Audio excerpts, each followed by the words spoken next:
the podcast, pretty much whatever else is pretty much open. You know what I'm saying? You gonna put it up there as Sparks or the Fifth Horseman? How do you want it up there? You can put it as both, like Sparks, aka the Fifth Horseman. Okay. I've been forgetting about the Fifth Horseman. Why? Why? I just know you. IMOLT podcast. Make sure you hit that subscribe button on YouTube. Look us up because we got a new episode. Champion bound, I'm Malcolm X with a pinch of Christ. Catches with the jab, I'm Floyd May, my defense is nice. Crafted by a Mac, I'm embedded to get the cheese. Genius with the beats, this pop art and I move with ease. Heart cold, apply Welcome everybody back to Red Cups on the Red Couch. I am your host, Lewis T, and today we got a special guest. I'm going to let him introduce himself. Once again, we're Sparks, aka the Fifth Horseman. Make sure you hit that like and subscribe button. Support my man Lewis T, IMOLT podcast. Check out his content. Been knowing this guy for mad years. Good dude. Well, speaking of that, let's get into it. How, when, where did we meet? It's been almost, I gotta say, at least 2 solid decades, man. Cause I remember you as Hitcher, like on the block when you was working with Padre. Oh wow! Yeah. Prepaid. Yeah. Remember, I was the bootleg man. I come with the bootleg CDs, and sometimes you had some bootleg DVDs, and we didn't make a little exchanges there. That was currency to us, you know. Yeah. Oh wow. Back in the days of the old school prepaid Nokia. Yeah. Don't call me until it was 8 or 9 p.m. because that's when the minutes was free. Anybody called me before then don't know me, so I don't pick up. You know I'm broke back then. That's what they don't even call me. Oh man. Wow. Yeah. Shout out to Padre. Shout out to my man Padre, man. I hope he's doing all right. Padre doing good, man. I still speak to him. Good. So where, if I'm not mistaken, are you one of the founders of Mike Wide Open? Oh yeah. I was honestly, little story about that behind the whole Mike's Wide Open thing. Like Mike's Wide Open is my family. You know what I'm saying? My bros is in there. TMI, Tim Joyner, legend in this city. I consider him the James Baldwin of Wilmington. You know what I'm saying? We got Negus, Izzy, Israel's Sorensen, his real name. Also my cousin, also on that Blurred Together podcast. These are my brothers. But originally, when Mike's Wide Open, the original idea for Mike's Wide Open actually came in Fayetteville. When I was at a show for my man Cartier Jesus, who just passed away this year. Rest in peace to Cardi. Real life music entertainment. They had on this show called the Urban Renaissance, and I was there. And it was such a good event. And when the event closed down, me and some of the other cats, we still wanted to vibe. So me and my man Topic at the time, also gone, taken from us too soon, rest in peace. We were outside just freestyling. And it was like, yo, this right here is just as life-giving as the show. So it's like, right then, that was when I had the idea. It's like, we got to have a spot, we got to have a organization where even if the spot don't have us, we'll still be able to put something up. And that actually happened recently when we were trying to support Tim and a few others in the lowercase leaders, and we Mike's Wide Open was able to have an event outside, not worrying about a venue, not worrying about who was going to have us, how big do we need the venue to be, or anything like that. We were just able to come together, let people know, and because people know the name, they know Mike's Wide Open, they know the people in Mike's Wide Open. They are able to just show up. It's like, okay, this is going to be a quality poetry show. People feel safe. I always do my best. Well, we all do our best, but myself personally, I always do my best to try to make people feel included and able to share their voice at an open mic that I do or a slam that I'm hosting or whatever, because I've been that artist that was new before. And comfort is everything when sharing art, That's why you have so many phenomenal artists that like go unheard of until later in their lives, like, oh man, where's your work been? I'm just now getting into you or whatever, because that might have been something that they didn't feel safe enough to come forward with. And honestly, we want people to be their true self. We want people to be able to come to our shows and just let go, not have any sort of fear or whatever. And over the years, at times, we've had to cut back on some negative elements, people that came in trying to stifle others' crafts. We don't do that stuff, that shaming and stuff, or people coming in with some very negative stuff that got nothing but negative feedback. We have to protect our spaces. Who was there at the beginning of Mike's Wide Open? Well, originally, when it became Mike's Wide Open officially, because there's two moments. There's two real moments of the official. There's the first official moment where it's myself, RBC, DMS. I'm just using initials, and my boy LJ out of Fayetteville, who's actually a very notable poet.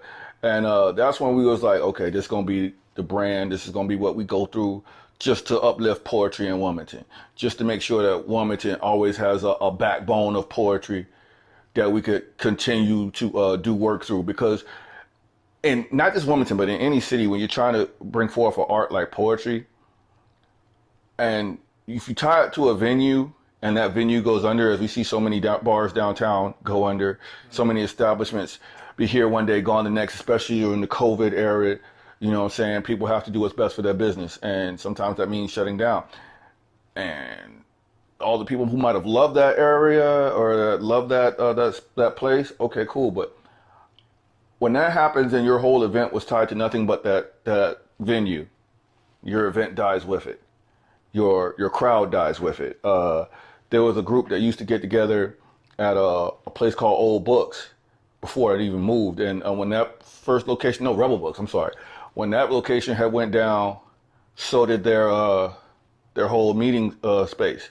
And then you have to scramble. It's like, oh, what are we going to do? In this era, we now have the Zoom meetings. There are lots of groups that kept their groups alive just by going on Zoom just to keep their writing movements going.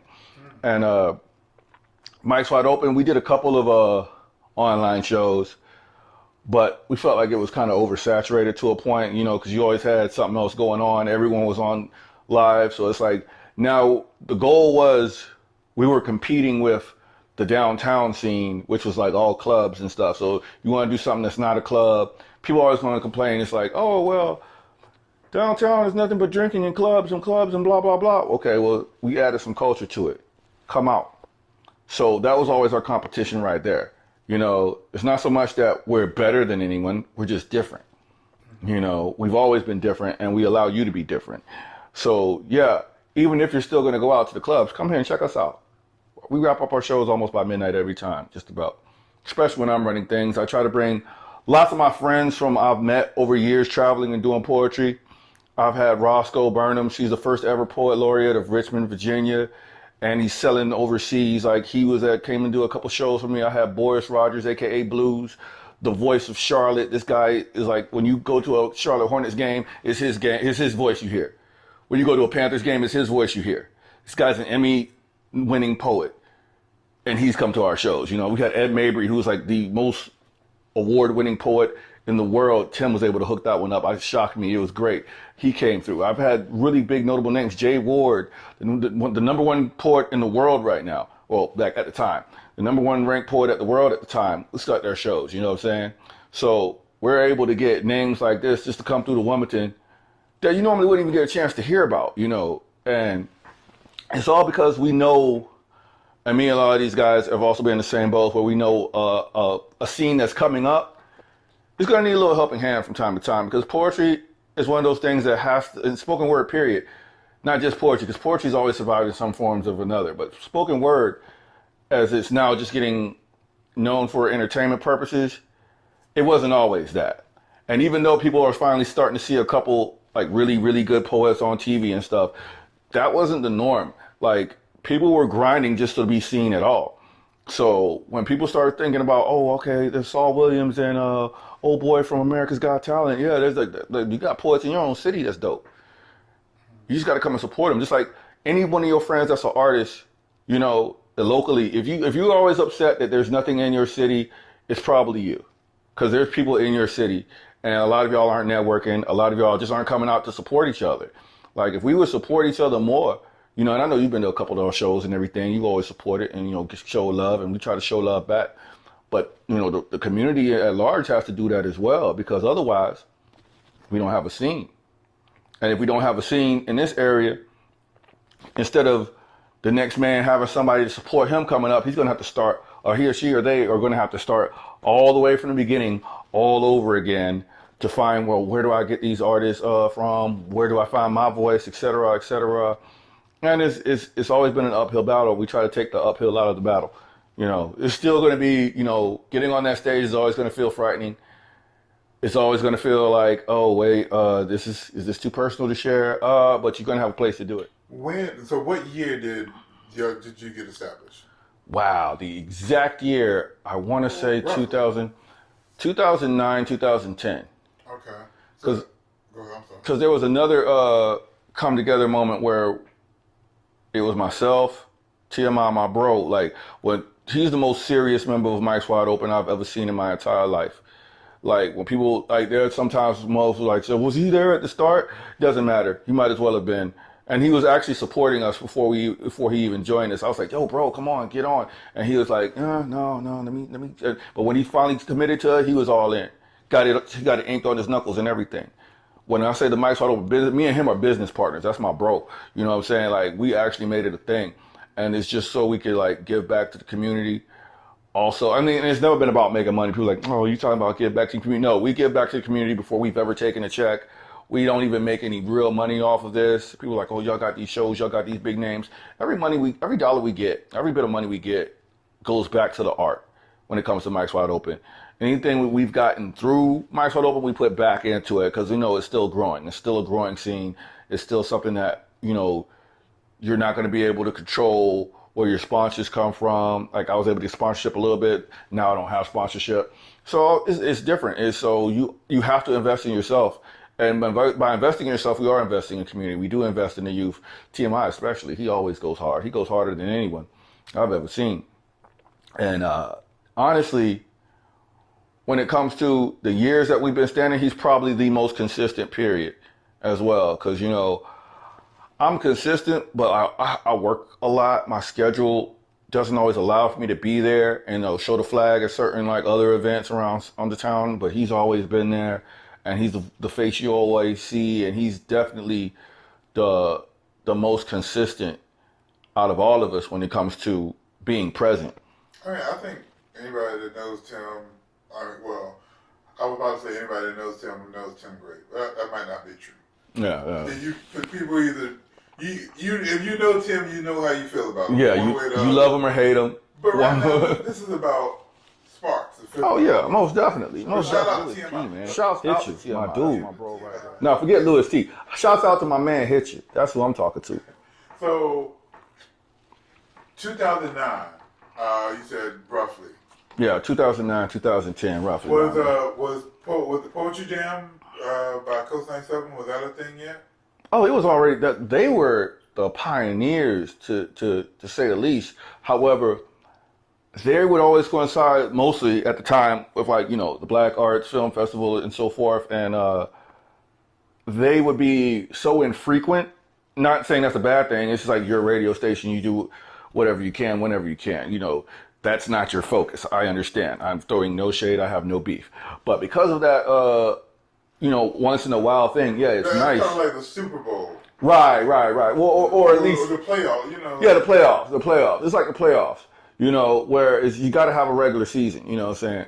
Everybody can't go to the playoffs. So you got to have, I'm not saying that's a knock to anybody who's never been to the playoffs.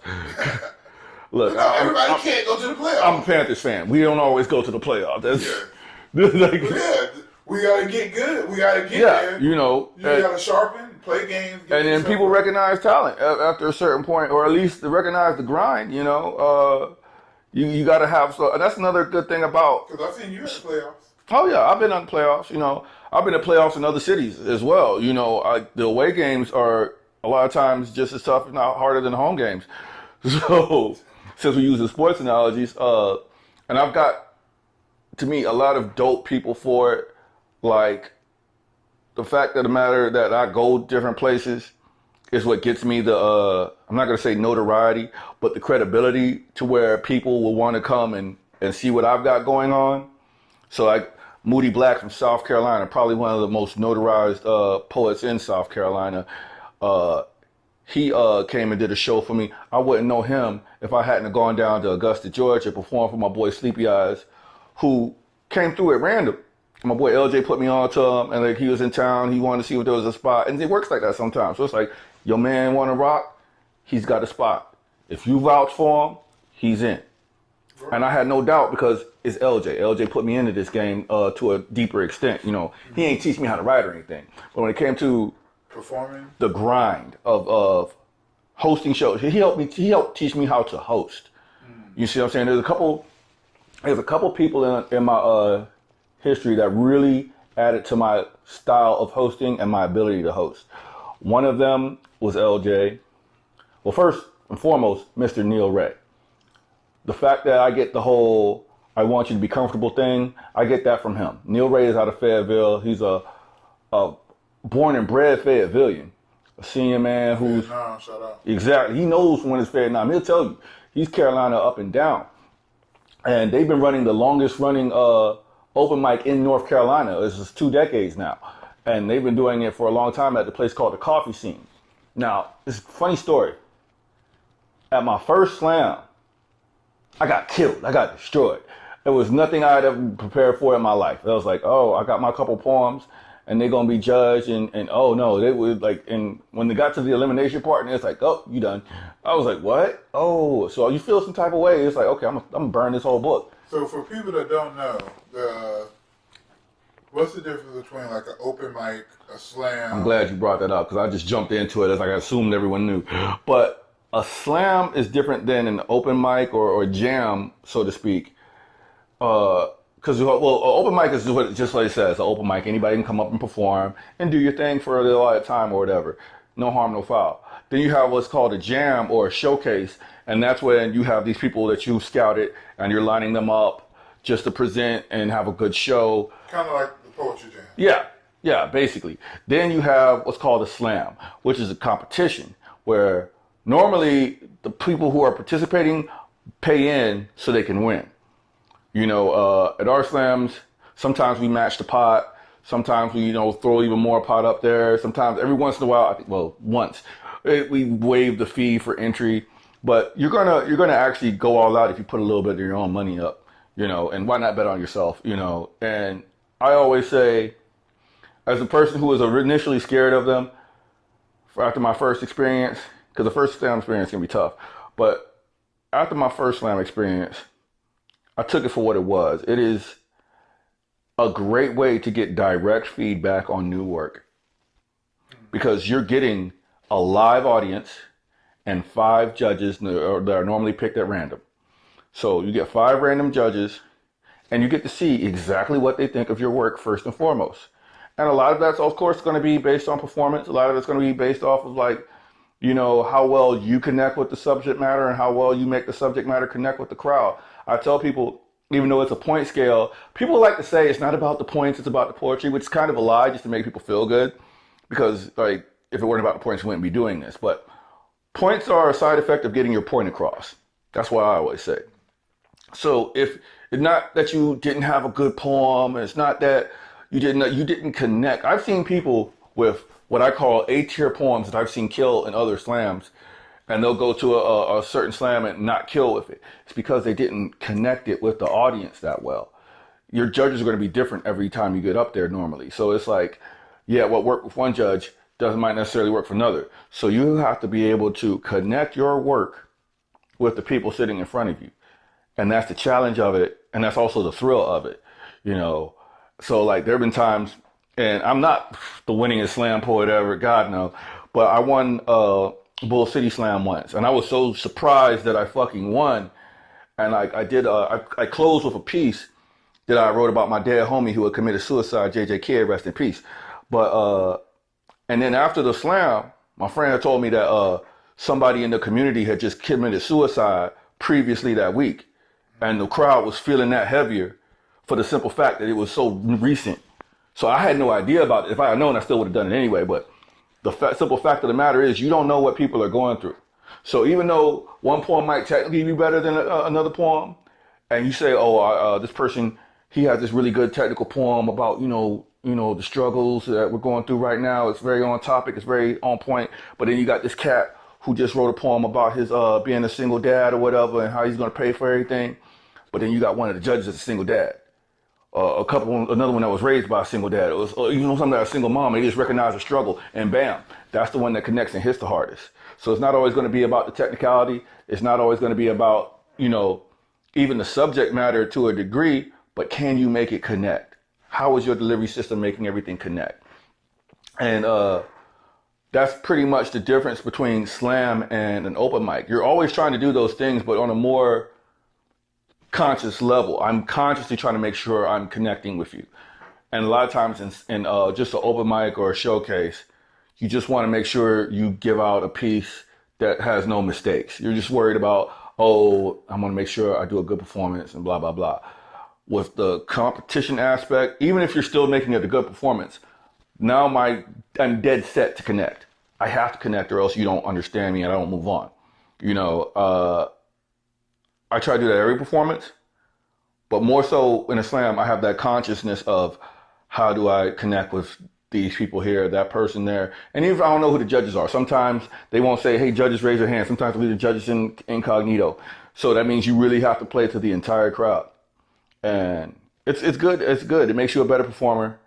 I think it makes you a better writer because you're writing from a perspective of, okay, not just what am I trying to get out?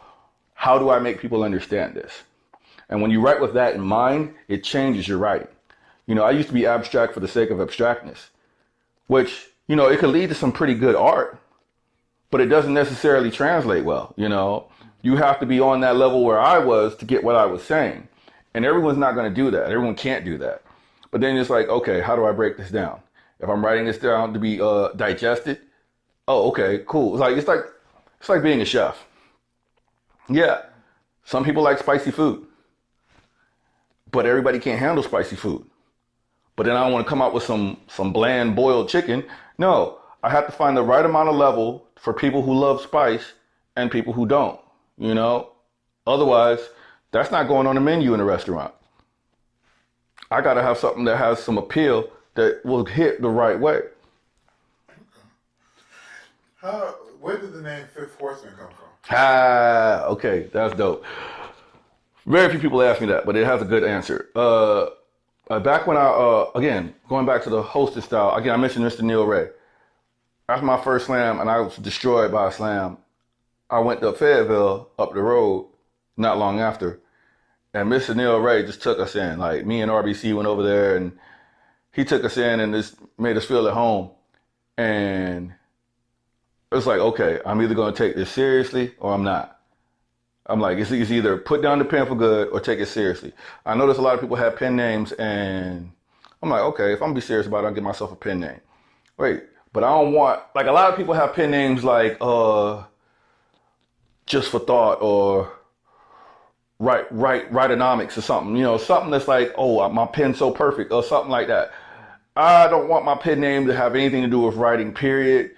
Because that's what everyone else does. I'm a very unique individual. I want to be different. So my pen name is going to be something like, I don't know. The Fifth Horseman. Why? Because everybody knows about the other four. Nobody knows about the fifth one. So, and I get to create that. So you got because deep down, I've always been a comic book writer. That's my thing. Like, stuff you down with, I'm down with. We're nerds. So I was still using that comic book mindset and keep it true to my original self when it comes to writing. Because you always carry a part of yourself with you wherever, whatever genre you're going to, People who act in Broadway, that switch to movies, they still bring some of that Broadway flair with them. You kind of notice it in the way they do stuff subtly. But I threw in the Fifth Horseman as a way of being unique. And I always hope more people would ask about it, but they really don't. It's like a weird thing. It's like, oh, Fifth Horseman, okay, because everyone knows the original four. You got death, war, famine, and pestilence. Well, all those things affect the physical realm. The Fifth Horseman, on the other hand, affects the mental realm. The Fifth Horseman is lunacy. So it's like, I always wanted it to be like, I'm able to affect the mind just by talking and introducing you to new ideas. Because back in the days, they used to think that just letting somebody read a book that was banned will make them go crazy. Oh, we can't let these people to read To Kill a Mockingbird, because then they'll start treating Negroes like people. Like, yeah, but that's how it was. Like, people thought that the idea of a certain book, that was a banned book that's now like required high school reading material. But it came out, that was a banned book. all out throughout America. So when you have those books or those ideas that can affect the mind, that's the real fear. It's going to make everyone go crazy. And that's what I wanted to embody. I wanted to make some work that you might not get, but later on will become like, oh wow, I really get what he was saying now. Plus, it sounds really powerful, and I like the idea of powerful things. I watch anime, Goku, Frieza. So let's stay kind of on that subject. Let's go with it. Let's break down your uniqueness. I've always been impressed by your level of I don't care what other people think. I'm doing my thing. So let's break it down. Let's start with the rest. Let's break down the fifth horseman, because what you see is what you get, like 24/7. Well, when I'm working, I don't dress like this for obvious reasons. But when I actually have the ability to step out and relax, this is what I want to wear. Because why? This is what I always wanted to wear, growing up and stuff. This is the type of stuff. Like, again, I used to write comic book stories. I used to draw like heroes and stuff, and just cool characters. They don't even have to be heroes. Like, you play fighting games, you want to design somebody like that, and it's like, wait a minute. What good reason do I, like, when I started getting older, it's like, what reason do I have not to do what I've always wanted to do anyway? You really don't have a good reason not to do what you always wanted to do. Well, the reason most people have is because it's different. Or because what other people say. Yeah, really. But in truth be told, other people have been making fun of me my whole life, no matter what I've done. Like, I remember one time I was in elementary school. And this is back when everybody had the box haircuts, whatever. Like Meteor Man was in the movie theater. But I had stuck a bunch of pencils in my hair for no reason. I didn't feel like carrying them around. I was like, you know what? I like them. I'm going to leave them there. Some older kid from another class started picking on me. Ha, ha, ha, ha, ha, ha, ha. And you know what? I actually thought something was wrong with it. So I took them out immediately. And the very next day I walk in and the older boy's doing it. They laugh at you because they don't have your ability. They're not creative like you. So why does their opinion even matter? It normally doesn't. So after that, it was like, that was subconsciously, I wasn't realizing it at the time, but that was like me coming into my own awakening. And like when I started like dressing more out of normal, when I got older, it was just the natural progression. It's something I've wanted to do. It's like a friend of mine said, a matter of fact, it came on my Facebook memories yesterday, like 2 years ago before the pandemic. I was stepping out and I was wearing something extravagant or whatever. And someone was like, hey, you dress like a king, Sparks. Like how do you pull that off? I was like, normal people wear normal clothes. Royalty wears something else.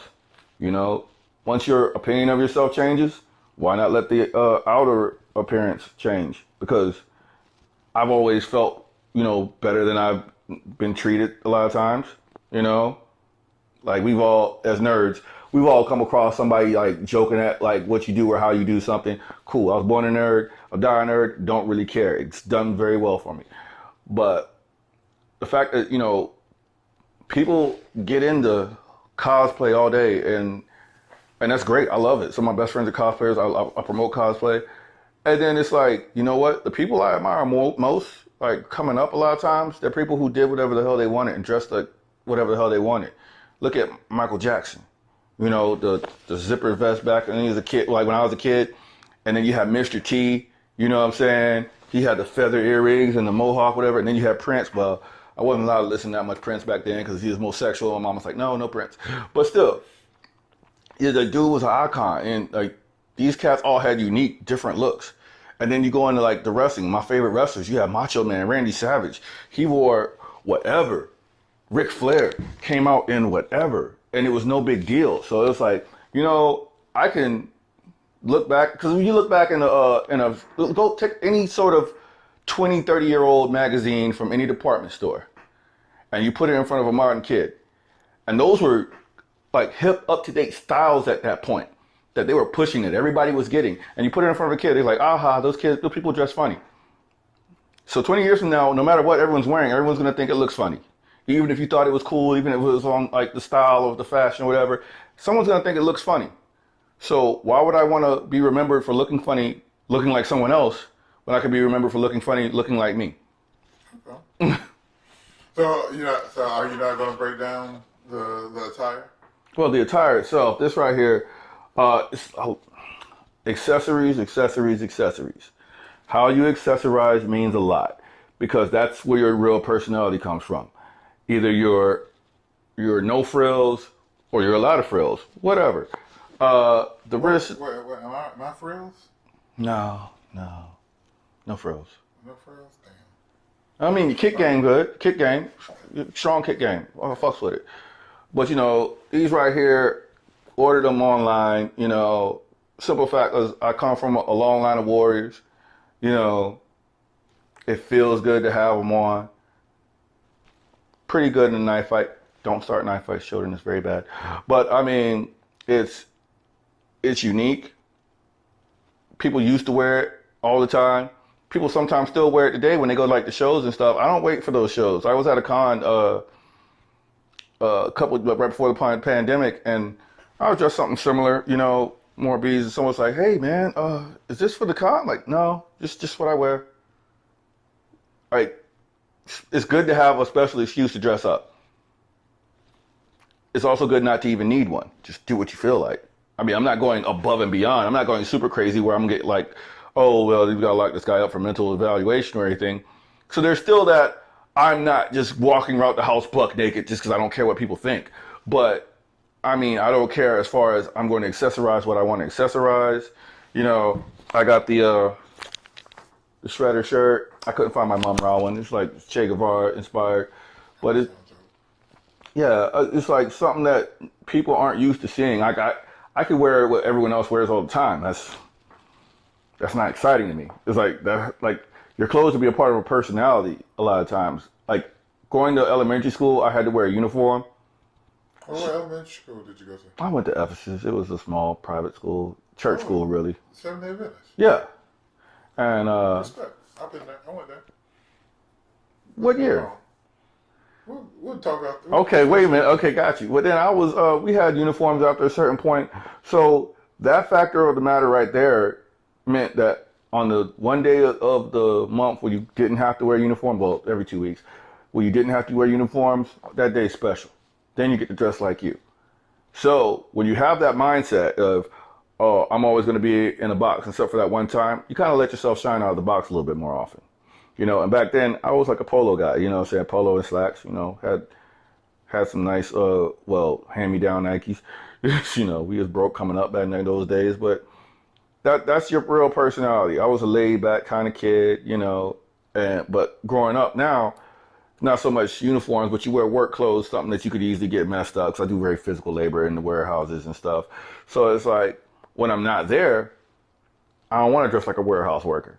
You know, some people don't mind. They'll dress like a warehouse worker all the time. That's cool. But like, when I get to actually go somewhere and step out and present myself, you know, image matters, you know, and it might not be the image people are expecting, but it's an honest one. And a lot of times it serves me way better because it's disarming. Like you see me, it's like, oh, I got a whole bunch of conversation starters on myself. Like, there's going to be something to talk about. People are going to see me and think, oh, this guy's interesting. And people walk up to me all the time, like sometimes it's inappropriate times when people are drunk already, but they'll just start conversations and stuff and just speak and keep it moving, you know. But it's a very disarming thing for a lot of people, especially we as black people are expected to be a certain way. And, you know, they expect a box for us.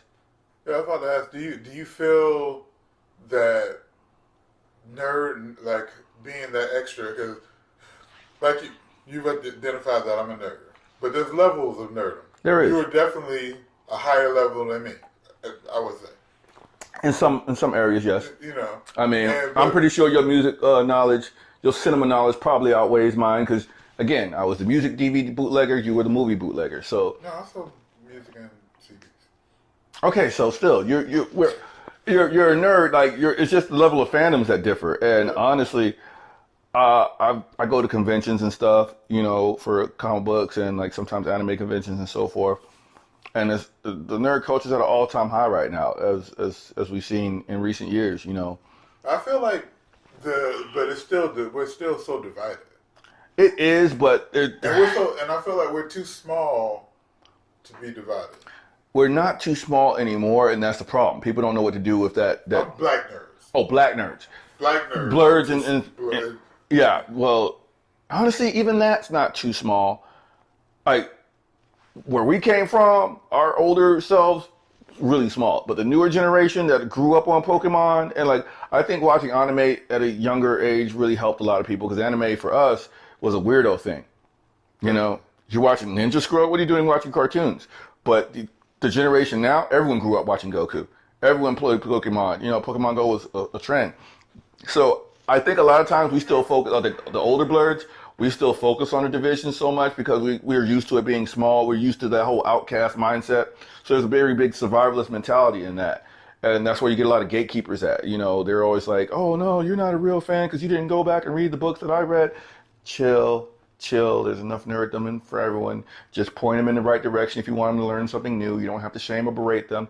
Just be like, hey, that was cool. Hey, try looking back at the back issues where this happened to Iron Man or whatever. You know, you don't have to be a gatekeeper. You can be a cool OG that puts newer nerds onto some of the older stuff because they're out there. They're growing up as nerds. It's not a shameful thing anymore.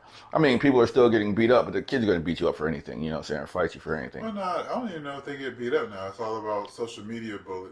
Yeah, well, that's a new thing as well. But, you know, again, like, you're not getting picked on for so much what you like.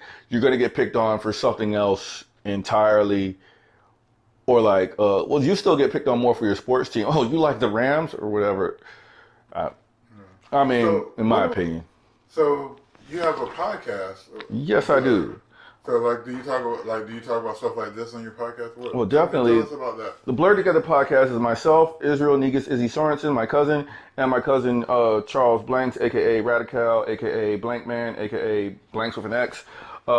We all came together one time. Actually, this was before we started working for rapper DMC.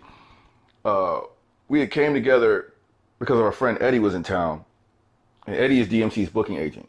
And he was like, yo, come out here to Charlotte with me, because the con was the next day, and we were kind of like, I don't know, we're kind of broke, we might not be able to do it.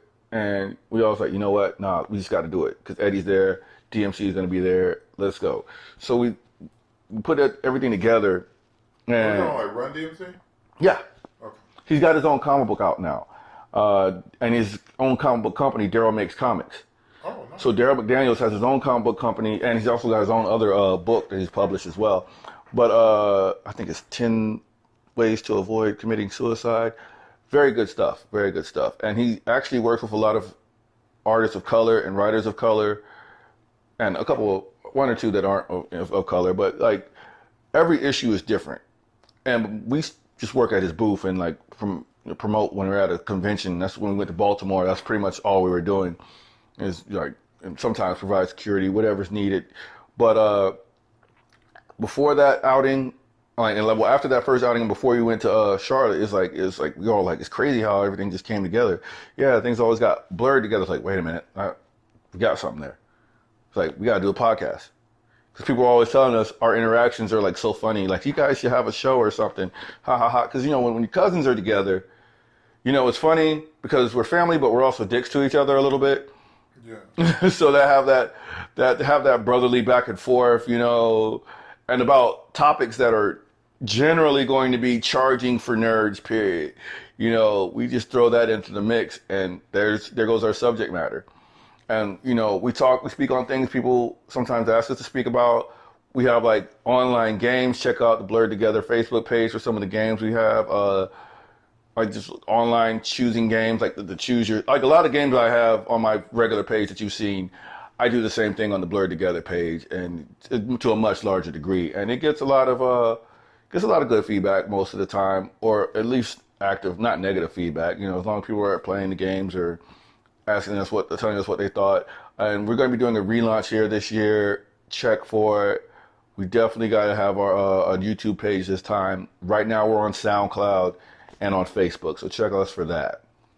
Okay. What about like, are you gonna be doing like the Spotify, iTunes, any of that stuff? Oh, we're definitely trying to get on Spotify. iTunes, I'm not certain. Izzy's more the guy on that end, but definitely we're gonna have you on there because we got to link up. We've been talking about this for years. got to throw each other some love and support your friends. Don't just watch this and not click subscribe.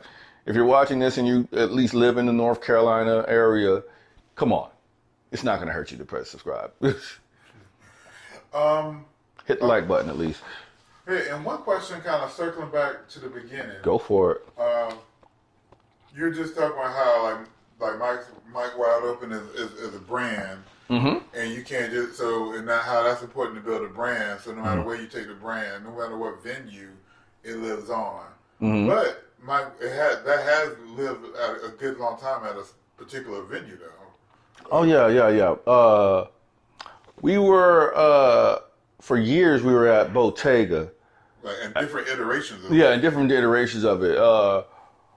Right now, due to the whole COVID thing, we had stopped doing shows temporarily. So the last things we did was outing outdoors, also for COVID safety as well. Because that's always a big point for like getting people to come to an event during this era.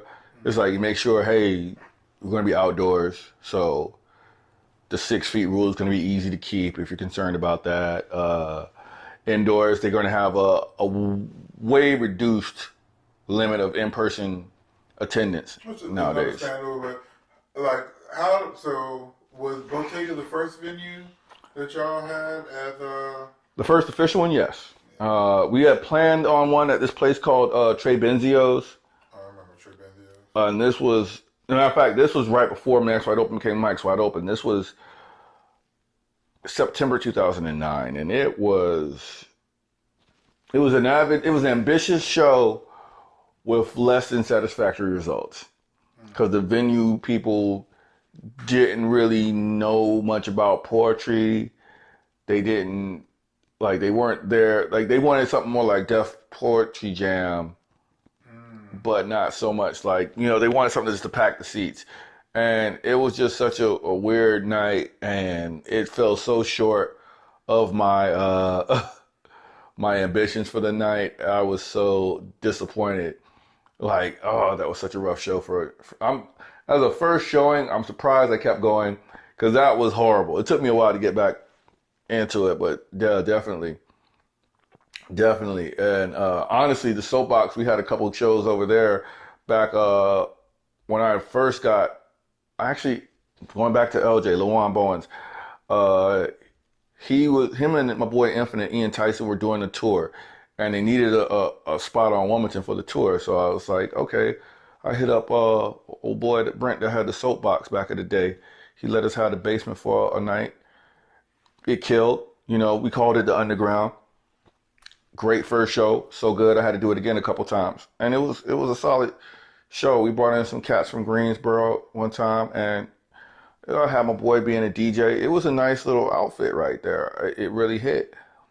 And then we stuck doing just Bottega on the front street, and occasionally we would do some Swag Lounge. Occasionally, over time, we do Soapbox again here and there. That's right, because Swag Lounge ended up becoming Bottega. Yeah, the old Swag Lounge ended up becoming the new Bottega, so it was like, oh, okay. So, and that's just how Wilmington is, One person's misfortune is another person's, second win. It sucks because rents go up and down and owners change and this, that, and the third. Leases don't get renewed.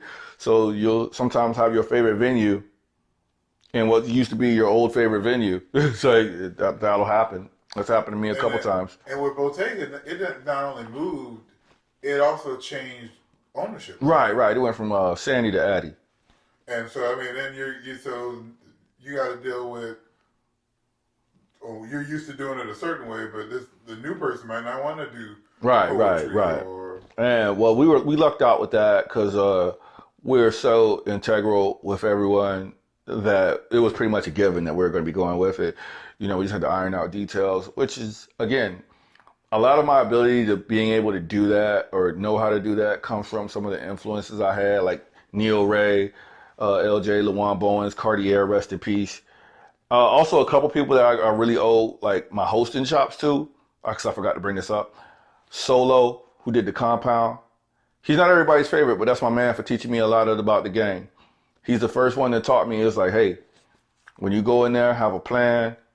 Let them know. The first thing the business owner wants to know is that you're going to A, make him money, and B, not get in the way of him making any more money. Because a lot of people do a show, the one thing they lack is time management.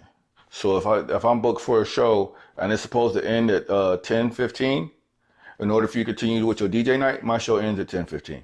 That's how I like to do it, for the simple fact that that's how I was taught. Because the owner is going to book according to how you think the money's going. Especially if the other event makes more money than yours, you just got to either A, start finding a way to make your event make more money than the next one, so he's not going to care, or B, know when to cut off so you don't shoot yourself in the foot. Because we all know poetry shows are great, hip hop shows are great, but if I got like a performing artist coming in, that's where all my real seats are right now. That's just basically the long and short of it, until we find a way to make our stuff stronger. And that came in a lot with talking to my man Solo. My man Bugsy Calhoun in South Carolina showed me a lot about crowd control, because controlling the crowd is difficult, especially when you're up there. People are drinking, they're ravenous, they're going in like, hey, it's just a matter of that fear that you have inside yourself, take it away, just at least for the time being, because right now you have to protect the scene, you have to protect people weaker than you, because nothing pisses me off. I was at a show that wasn't even one of our shows. It was one of the writing clubs at UNCW put together a poetry show, and I could tell it was their first show. I managed to walk in. I had no idea what was going on. I was like, okay, let me sit in and listen on what's going on. And the guy who was hosting, good kid, but really never did this before. Dude is about to get up on the mic and talk about his new poem. Dude who had just performed on the guitar is in the crowd, just like chatting it up with this chick who he thinks he's gonna go home with. And I know the people, she was a lesbian. He was just sparking up the wrong tree anyway, but it's still rude, period. So you're just over talking. And the guy, like, you're first up there, you're shaking, your voice is cracking because I can't remember who said it, but someone once said a writer is someone who with the desire to hide and the desire to share at the same time. So that always comes out for a first timer, that desire to hide, because they never gotten over that yet. This is their breaking moment. So I know for a fact from being there that moment will make or break somebody if they ever share their artwork again. So dude was just going up there talking, and host didn't know. As a host, I know the things that you're supposed to do. You're supposed to make sure everyone's having a good time. Someone's over talking, you ask them to be silent, whatever. And I was like, hey, my man, do me a favor. We can't hear the new dude. Everybody was quiet when you were performing. Chill, And everybody in there respected that, for the simple fact that a bunch of young voices that just want to get heard, they want to know if someone's going to respect that. And that's what I always try to bring to my shows, even if it's not like the show that I'm hosting. And like, there's been times where I've had to have conversations with people, and like serious conversations that might have gotten louder. I'll just take it outside. Like, hey man, we just got to talk about this somewhere else. Tell them you cover it until they come back or whatever. You just got to protect your space. And I definitely get that. I'm trying to think how much. So his mic's wide open, and there's like an accompanying, like, so Mike, when it was before pre-pandemic, Mike's Wide Open was like twice a month, right? Yeah, well, we had 2 shows that were guaranteed each month. We had the Slam, which would be hosted by my boy TMI, and then we had the Slam. It had a name, right? It would be the Mike's Wide Open Soul Slam. Okay. And then we had Tim kept wanting to just call it the Slam because when we acquired it, it was the Soul Slam, so he wanted to keep that longevity of Soul Slam with it. As like the honor who came before, because that was a show that RBC and Star Porter had put together, and then we ended up taking it over because they weren't unable to do it anymore. Or whatever. Well, RBC was still with us, but then you have the Not So Secret show, which is our showcase / open mic. I'll have like somebody from wherever, sometimes even Wilmington, but a lot of times I would get somebody who I've met throughout my travels. Desana Hanu is a great voice that came and rocked out with us a couple times. Raleigh. See, there you go. Raleigh, Durham, area. He's the leader of the Bull City Slam team. Gotten my boy Lamont Voice Cox all the way out of Kinston to come do some shows for me. Solid people. And I'll have that one guaranteed feature. So I know it's going to take up, 40 minutes maybe and more time, like 25 to 45 minutes of time. That's why I normally like to keep it. And just in case there's not enough people to show up to the open mic, you're still going to get a guaranteed artist reading and performing. Because I know how the open mic goes, and people don't really prepare for bad nights. There could be a night where all the people that you expect to come perform as artists aren't there, or at least have something else going on. So what are you going to do for them at that time? Well, number one, me being an artist myself and a host, I can fill time with different things. I always start off with like a preset playlist to get my crowds in the mood to hear something new. Then I ask the crowd some questions like, it'll seem like stupid questions at random just to say random stuff. But I'll be like, hey, everyone, what's your favorite flavor of ice cream? And then I'll just go around, and everybody's always eager to put their favorite out there. And I even see somebody say, butter pecan. And sometimes I was like, I was like, you can both have the same favorite. That's not going to kill you. But I do that to get people used to the idea that, yeah, there's different flavors of ice cream out there, but it's still somebody's favorite. It's sweet to somebody, just like there's different types of art out there, different type of music, different type of poetry. And then I would get people ready. That buys time, not to mention, after that, we have a little intermission because it's downtown Wilmington. I know downtown enough to where my shows should have an intermission for more people coming in and more people going out. Because everyone's not going to stay the entire time for your show. It's downtown. They came for other reasons. They want a bar hop. Okay, I get it. We're good. But if I give that intermission, they know they're going to have time to go and smoke. They don't have to get up and go down. They can go and call the babysitter, check on the kid back during the intermission. It's how you manage your show that matters. And after that, there's always that final voice that you're going to hear. And that's another reason why I respect time so much. Because like, if I've got a feature coming in from Richmond, Virginia, you know what I'm saying, I can't just keep him till, 2 a.m. and close down the shop because we're having a good time. No, that guy's got to drive 4.5 hours breaking laws just to get back home in time. You know what I'm saying? I can't just keep people, because some people do shows and it's like, they don't give a crap when the show ends or whatever. I'm like, nah, that's not how business works in the real world. We like to keep things on a tight schedule. If I say I'm gonna have you out of here by around midnight, I want it to be around midnight, not like 1:45, because everyone else has to go home. If I keep you to a certain point in the show, you're missing opportunities to sell your books. You're missing opportunities to network. You see what I'm saying? That's why a lot of times I used to have my feature do one poem before the intermission. That way people who are leaving before intermission still get to hear them. They still get to network and buy the book beforehand or her. And even if I don't have that sort of set up anymore, a lot of times I'll just have hard promotion of my artists, because I promote the hell out of my artists constantly. Like throughout the show, if you're my artist that's featured, at least 5 times before you've gotten up, I've mentioned your product, your book, your t-shirt, your movie, whatever. Well, never movie, but one guy had like a video, but it was just a video album. Okay. So where can people find? Is there any of your poetry out there for people to consume? Well, book is coming. People have been getting on me about that. I'm not gonna say when for that, but I'm going to start adding more of myself to Facebook. Not so much YouTube, but definitely Facebook, because that's where our pages are. But my primary artist page, Fifth Horseman -MWO, has a little segment of a lot of our work, myself included. Some of them were live from slams,